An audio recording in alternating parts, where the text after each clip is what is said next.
Hola, buenos días y bienvenidos al segundo día de la ExpoBit. El día de hoy vamos a tener diferentes actividades en nuestras redes sociales y por supuesto la ronda de negocios que ya se está llevando a cabo desde hace como una hora y durante todo el día de ayer. Si tienen un espacio y pueden ver el contenido, los invitamos a seguirnos en nuestras redes sociales y en las de nuestros socios Pinto con Videojuegos, en donde vamos a estar haciendo la transmisión durante todo el día de todas las actividades que tenemos para el día de hoy. Vamos a empezar de una vez con una mesa redonda en la cual tenemos a invitados especiales. Desde Estados Unidos nos visita Anya Combs, representante de Kickstarter. Hi, Anya, how are you doing? Hi, I'm well. How are you? Anya, could you please tell us a little bit about yourself? Sure. Hi, my name is Anya. I'm the director of games at Kickstarter.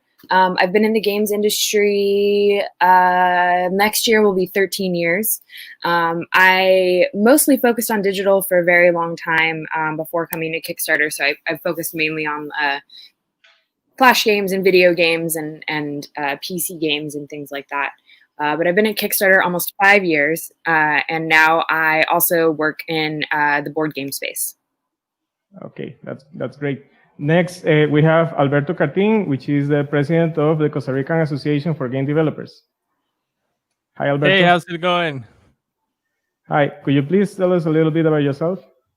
Yeah, sure. Well, I'm Alberto Cartín. I'm one of the co-founders of Tree Interactive. Me and my brothers founded a video game company here in Costa Rica. And I'm also the president of the Costa Rican Game Developers Association. Yeah, great. And our final guest is Byron Retana. He is a representative of our board games community here in Costa Rica. Hi, Byron. Hi, everyone. Byron, could you please tell us a little bit about yourself? Okay, my name is Byron Retana. I'm a really new board game developer here in Costa Rica. I'm trying to create a community for all the people who wants to create board games. I'm sorry, Byron. We are not hearing you. Oh, sorry. Oh, yeah, great. That's yeah, sorry. So my name is Byron Retana. I'm a board game developer here in Costa Rica, and I'm trying to create a community for all the people who wants to create board games to bring the people this new hobby to the country. Okay, that's awesome. So for today, we have a roundtable discussion, and what we want to talk about is the outlook of Kickstarter for Latin America. So Anya, would you please tell us a little bit about what expectations does Kickstarter have for a video game or a board game? What do you consider the platform is waiting from our community? Yeah, that's a really big question. So I'll do my best to answer it as best as I can. So Kickstarter is really interesting in the sense that, like, regardless of any sort of international status of any creator, the sort of rules generally apply to everyone, right? So if you're a creator from Japan, if you're a creator from Poland, if you're a creator from Russia, if you're a creator from Canada, it doesn't really matter. The sort of what people are looking for in terms of video games to tabletop games, there's a little bit of a difference between the two, but there's sort of some core pillars. The most important thing that you need to have is gameplay. That does sort of change between video games and tabletop games. Video games, it's really helpful to have 30 seconds of gameplay that's as close to what the final game is going to look like as possible. So if it's a prototype where you're using like boxes that will ultimately represent some sort of humanoid character, you want to make sure that you actually have those humanoid characters rather than boxes. Super, super important. Unfortunately, pitching to a publisher is very different than asking a crowdfunding community sort of like, expectations and things like that. For board games, you definitely want to be able to showcase gameplay as much as you possibly can. And if it's a card game, the card should be as close to what the final cards will look like. If there's a playmat, the playmat should look like, as close to what the final playmat would look like. You can kind of sense the theme here. But gameplay is absolutely key. So for video games, you want to have GIFs that are sort of scattered throughout the page of what the gameplay looks like, again, as close to the final product as possible. GIFs are helpful for board games, but more importantly, you want to have one main image, very high quality image that showcases everything that will be in the box. So if that's cards, have the cards stand out. If that's minis, make sure you have the minis. If it's anything, if it's dice, whatever it is, just make sure that you have one main image that will show exactly what's going to be in the box. That's sort of the basics. The secondary thing here that's most important is definitely community building, which is something that I could speak about for hours, quite honestly. But building a community is absolutely imperative when you're coming to Kickstarter. So typically what we see from first-time creators, again, the cool thing is that international status doesn't necessarily have much of an impact here, meaning that it doesn't matter where you're from in the world. These numbers are pretty ubiquitous. So typically what a first-time creator will see on Kickstarter is about 30% of pledges will come in through Kickstarter. It's like 30 to 34%. I just say 30 to be a little cautious here. So about 30% of the pledges come in through Kickstarter. That does include any promotions that Kickstarter is able to provide. So that means any sort of newsletter mentions, any sort of front page placement, social media mentions, things like that. So, and that's organic traffic through people just sort of finding the game through Kickstarter.com. So about 30% of pledges come in that way. That means you as a creator are essentially responsible to bring in 65 to 70% of the pledges from the community that you need to build. So the easiest way to kind of think about this is, what is your funding goal? If your funding goal is, let's say, $50,000 US, and you know that the base game price is, let's say, 15, just for example, I'm thinking about this in terms of video games because that's about how much a game costs on Steam. And that's, unless it's an Animal Crossing or a Mario Kart or something like that. Typically, that's how much a game would cost on Switch too. Divide $50,000 by $15. That gives you about 2,500 people. That's how many people need to pledge $15 each to meet your funding goal. So you want to think about where that community comes from in terms of it can't just be Twitter, right? You have to think about, well, do you have a Discord? Where is your Discord? Are you involved in any other types of Discords? Do you have a Facebook? Do you have a mailing list? Are you attending online conferences like this one? How are you sort of getting involved in the community, and how are you bringing people to the project that you're excited about? And we typically recommend, 3 to 6 months before you launch your Kickstarter project of just solely focusing on the community building aspect of things. That's very much the basics of it. I hope that's helpful. Yeah, no, that helps a lot.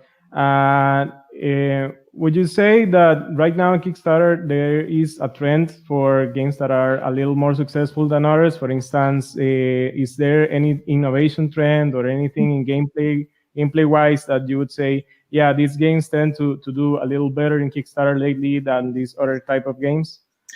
Yeah, I wouldn't say lately. I would say that things are pretty, the trends are pretty straightforward. I would say things like first-person shooters don't typically do well on Kickstarter, but that's mostly because the budgets that are associated with those tend to be pretty high.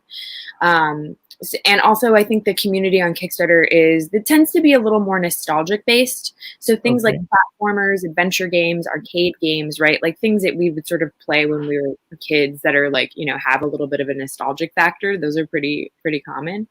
From the board game side of things, what's really interesting is actually minis, just minis in general. Not even necessarily games that have minis, but just actual minis. Those are incredibly popular. Card games are also incredibly popular.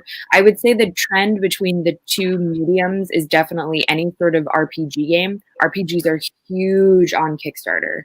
That is a massive, massive amount of money that's brought in just through RPG games, either board game or video game. All right, that's very interesting. So I'm going to give Alberto a little room for him to talk about what kind of talent do we have in Latin America? What can we offer to a platform like Kickstarter and to the community in general? Well, it's a very broad question when you talk about Latin America, since there's so many different countries it is different cultures. we have a context, a general context as Latin America, but we know that Brazil is a whole community, a whole different space than let's say Argentina or Central America as a whole. But I think it has been a challenging a market to introduce, at least on behalf of the indie game developers. We have always, at least here in Costa Rica, but I'm imagining also in the rest of Latin America, maybe not so much in Brazil. We have to extend our games internationally, probably not in the region of Latin America, but outside of it. So it provides a more, in my opinion, a really focused effort on doing a bit more than what you're supposed to do, or when you're trying to sell just to Latin America, you have to take the consumer into consideration. So aside from that, I think Latin America game development community has grown quite a lot. In Costa Rica, we have the association, the ASODEV. We have the Latin American Federation that basically has all the associations from the different countries, which gives a lot of boost to everything from education-wise, trying to work out with governments different plans to build up the community and build up the industry in these countries. So I think we have a lot of the company, a lot of the region and different countries have many tools that are being provided to them that where we can point out and we can basically put level the playing field for us to say. So I have seen like really awesome content from Latin American studios, definitely at a lower cost than you can maybe expect from US companies or European companies, which that attracts from outside. I'm not sure if I got lost over there. I think my camera shut down for a bit, but in any case, just a second. Yeah. It's okay. Oh, okay.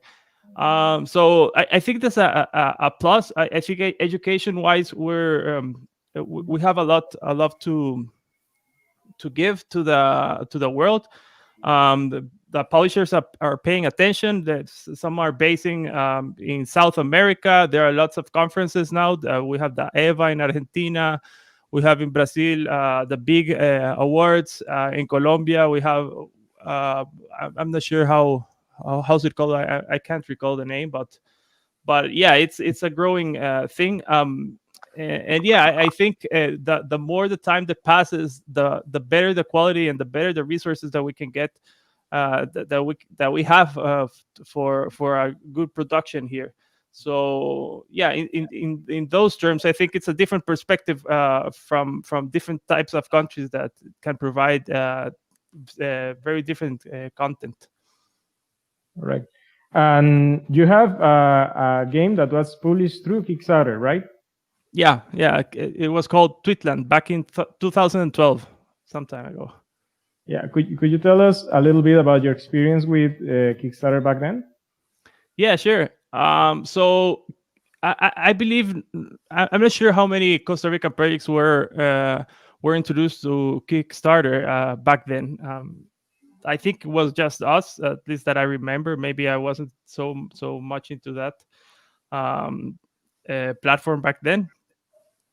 But it was like for us, it was really easy to set up everything. But what was very important was to have a really a good plan to do the campaign. So you have to establish some time frame to fund your project, but you also have to deliver, to know that you're delivering a very good product. I'm sure that things have not changed in that regard. I've done my research on Kickstarter. I know that only 37% of the projects are successfully funded. So you better have a very good plan and a very good product to do so. So yeah, when we started this, we had a really concrete plan, like marketing wise, and how to ship the product and everything. From way back before we did the Kickstarter plan. We did a really big marketing plan, if so to say.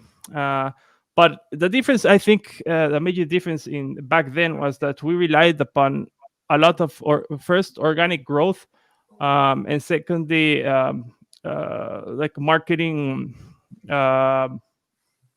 let's say, avenues.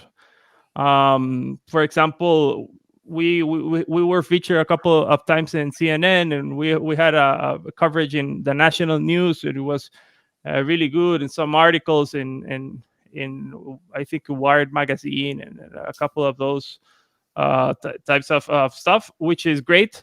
But now there's as Anya said, there are other tools or something much more important, which is building up the community.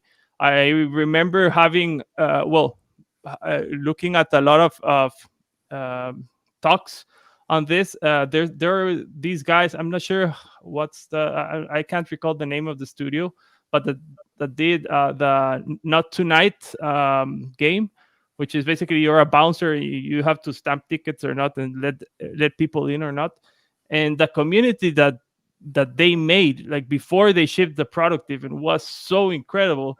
That before they put on sale the product, they already have a lot of revenue. So I completely agree with Anya that it's super important to have a community besides a product when you're going to sell it. Either if you're going for a campaign on Kickstarter or not, or if you're going to publish with someone else. I think having that edge on having already a community in place, is going to increase your value a lot. All right. So, Byron, what do you think about the board game scene in Costa Rica and in our region for the Kickstarter community? Do you think we have a talent and a proposition that is interesting for that community? Okay, here in Costa Rica, we have seen maybe two waves of board games creators. Principally, the first one was maybe in 2010. There was like 3-4 board games very famous here in Costa Rica, but the people forget. All the people forget about these games. The community maybe just think that here in Costa Rica there's no talent. Maybe we just need to buy games from other countries. I don't know, things like that. But at this moment, maybe from 2 years to the date, there's a lot of people that create really, really excellent games. For example, there's some friends of me like Crazy Burger that today they are releasing a video game version of his own board game.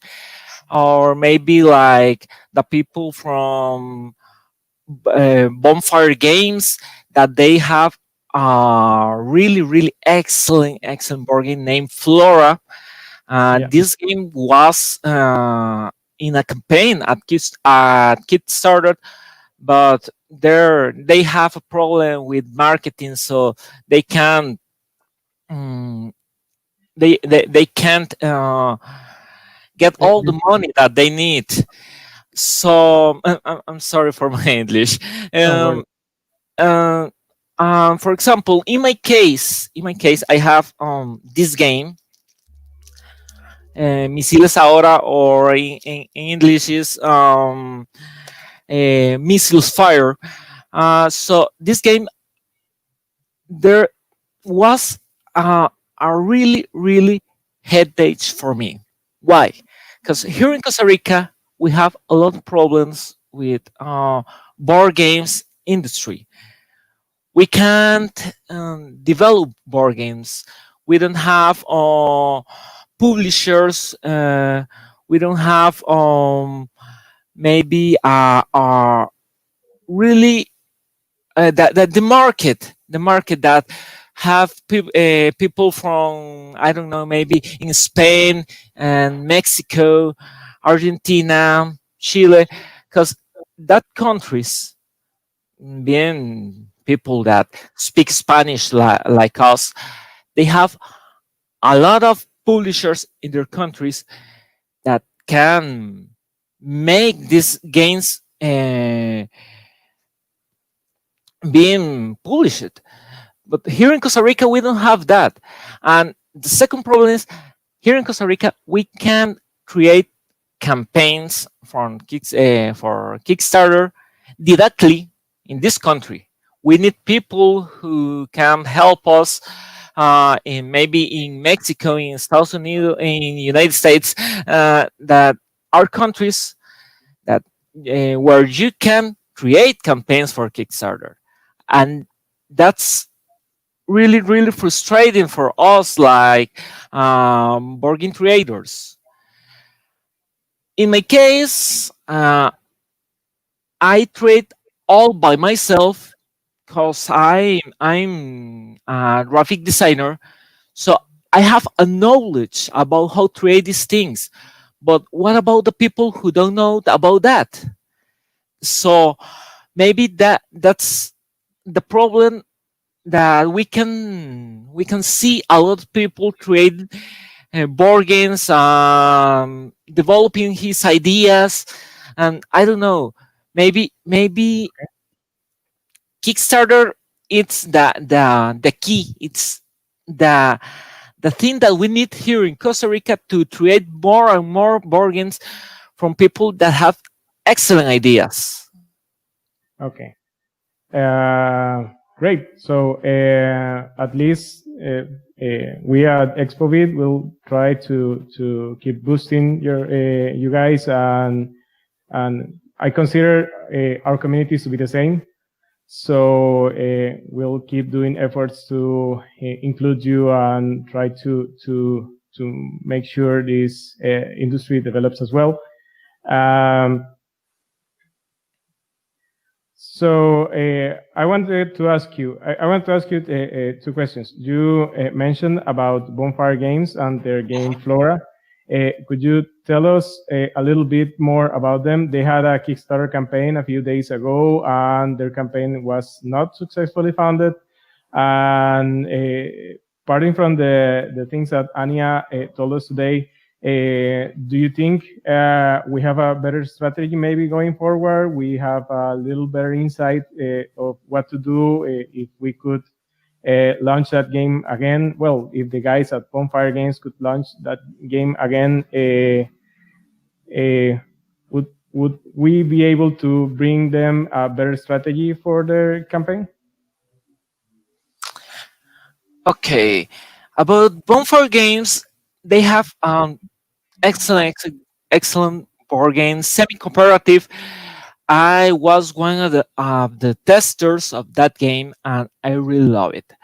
So I recommend it a lot. All the people from board games community here in Costa Rica was expecting a lot of good things about that game. But what was the problem? The marketing. Maybe the problem is that create a board game is really really expensive. And the other problem is that if you don't have a really good marketing campaign behind all the Kickstarter campaign, digital marketing principally, your game maybe can see the light. So maybe we can't be funded.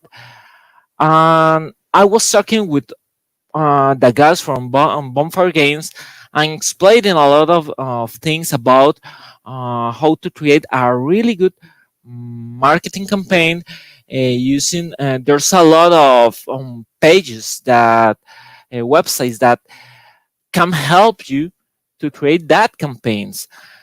It's expensive, but if you thing about long-term period, maybe your game can be uh, sold in all the world. So Okay. I don't know. I don't know. The problem, as I explained you, is principally marketing. But I think that maybe the people who create campaigns from Kickstarter mm, think that if I just release the game here in Kickstarter, it's okay, it's all done. No, no, you need a lot of steps to create a really, really good campaign. And that was the problem with bonfire games. Okay. So, Anya, you already mentioned that we need a very strong community several months before launching the Kickstarter campaign, even before considering going to Kickstarter. And you mentioned a little bit about Discord mailing list and social media. What would you say would be a good place to start building that community in case you're a new developer, you have a few years in the industry, but not yet enough renown to yourself? What would you say is a good first start to build that community, a first step?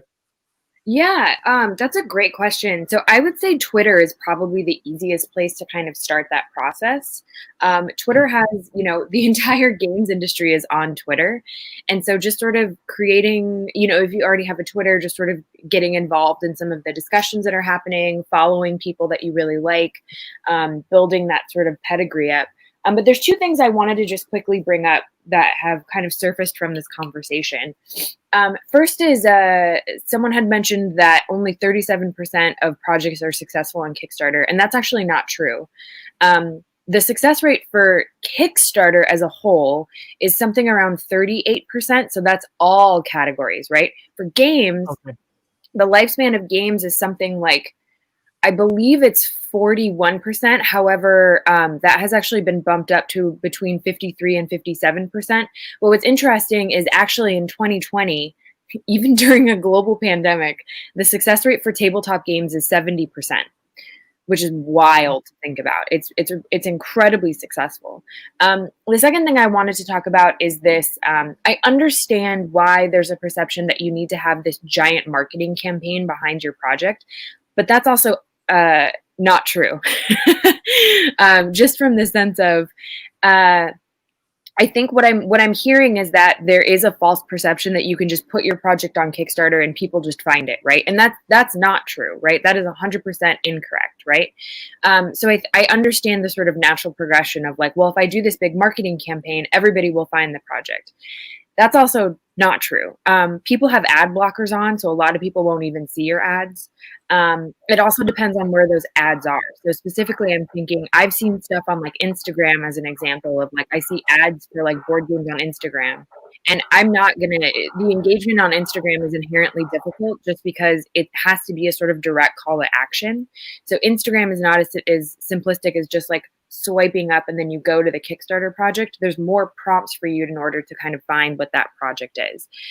We have found that Facebook ads and Google ads actually do pretty well. But again, that is nothing compared to what the community building side of things are. The community building side is always going to be more important and is always going to yield better results than any sort of advertising. Advertising helps, but you have to be incredibly strategic and you have to be incredibly smart about what that is. So to sort of answer your question in a roundabout way, I think a good starting point is Twitter. And I also think a good starting point is Discord. Getting involved in as many sort of Discord communities as you possibly can. If that's a specific game, if that's a specific studio, if that's a specific community, if that's, I have too many Discords, quite honestly. But like I'm part of the New York City gaming Discord because that's where I live, is in New York City. So finding sort of like what that local hang is and getting involved in that Discord, getting on Twitter, engaging in the community on Twitter, those are two of the best resources, at least from this point. Okay. do you guys have any resources about how to build our community for a studio that maybe doesn't have the know-how on how to start on that part? Maybe some training or some any resources we can read and share with our community for them to start. Yeah. Oh, yeah, absolutely. Sorry, I didn't mean to interrupt you. So this is where I am very happy to say this is not my area of expertise. And so I am going to call out a couple people who would be much better than me. I would encourage everyone to follow community managers. Victoria Tran, who just recently, she left her job at Kitbox Studios, the team who made Boyfriend Dungeon, and is now at Inner Sloth, the team who made Among Us. She is the community manager for Inner Sloth, specifically for Among Us. I would encourage everyone to follow her on Twitter. She's constantly posting about what community management is, how to do it, what's sort of the best way to engage with people. Harris Foster is another great follow on Twitter, who is another fantastic community manager. Following community managers on Twitter, they are this is sort of where the downside of the games industry is, that personal and professional lines get blurred, where they are their work essentially. But being able to follow them and sort of read the articles that they write, see how they engage within their community, see the work that they're doing, it's sort of a direct one-to-one of like, oh, I get to see how these people actually do their job in a real-time situation. I am not an expert in the community management field, and I would highly encourage people to sort of check true experts in their field out. All right, that's great. So I'll keep in touch with you to get those contacts and share them with our community, and try to start building up that know-how in our side of the industry. I would like to ask all of you, what do you think could be the next steps to bring a more strong Kickstarter community in Costa Rica and in Latin America? What would you think we should do next? And how can a group like an initiative like ExpoVid can help to grow in this community? Well, maybe I'll pitch in. First of all, thank you, Anya, for the information. I got definitely my stats were incorrect, since I got it. The only stats that I had was the stat that the Kickstarter main page says. No worries, it's a little confusing. I'm happy to help. Yeah, it's a general field. I have no clue. Regarding the projects and how to promote basically Costa Rica using Kickstarter, I think a lot of people don't know how to set up a Kickstarter campaign from scratch, and that means that maybe they don't know how. They are experts in their field, as in game development or whatever, very passionate guys. I know a lot of people that are like this, but don't have the expertise on a marketing side or trying to get their project funded. They're more interested in working and developing and not so much on selling. So I think first off, it's maybe a combination of trying to introduce people to selling strategies and help them reach out to different platforms, and Kickstarter being one of them, and basically teaching them how to use it and how best to work it out. Just as a side point, because I don't want to miss it, I think it's important for you to have a really good product before you pitch it, because that can open or close doors, in my opinion. Maybe not, but in the case of video games, I've seen games that are very good, like super well funded, that have grabbed interest, obviously from a lot of people, and hence publishers reach out a lot and have like super good deals for them, that maybe they want to help with publishing the game, or developers just won't need to use a publisher like between. So that's a really good thing about Kickstarter. But you have to take into consideration that if you release your game in a Kickstarter project, and you say, let's say 40 days campaign, and you don't get the reach, the publishers may take that as a negative for several reasons. Maybe they think, okay, let's say you didn't market at all your product. You have like one Twitter account, you tweeted one time. So your product is great, but you didn't do anything. Your publisher may say, okay, it's good. We think it's good, but you already did a Kickstarter campaign and it failed, and it doesn't seem to attract attention. So I think it's important to know that when you're going to do this, you really need to have like a good solid basis beforehand, and know that it's a risk. It's not necessarily so. I know of projects that didn't go funded on not on Kickstarter but on other platforms. But either way, they changed some of the stuff, and they did super well. But yeah, regarding like I have from different meetings with other publishers and so I have this. They said this to me, so it's kind of important for developers to take this into account, in my opinion. Just not to pitch every game a game idea that you have and put a Kickstarter project on it, but first develop it, then put or not develop it, but have a good gameplay, as Anya said, and have a good stuff and good plan, and then try to work it out. That's my 2 cents. Okay, in my case, I think that okay, all that you say, it's the same for board games. I don't think that I need to add something else, but maybe okay, for a good campaign, I think that create a really good community, a really good marketing, testing, and all the things that are necessary for a video game or board game are the principal things that every creator need to focus. So maybe if Kickstarter check all the good projects that we have in the region, maybe can give us a hand to create all these good campaigns that we can create. For example, my game, or not just this game.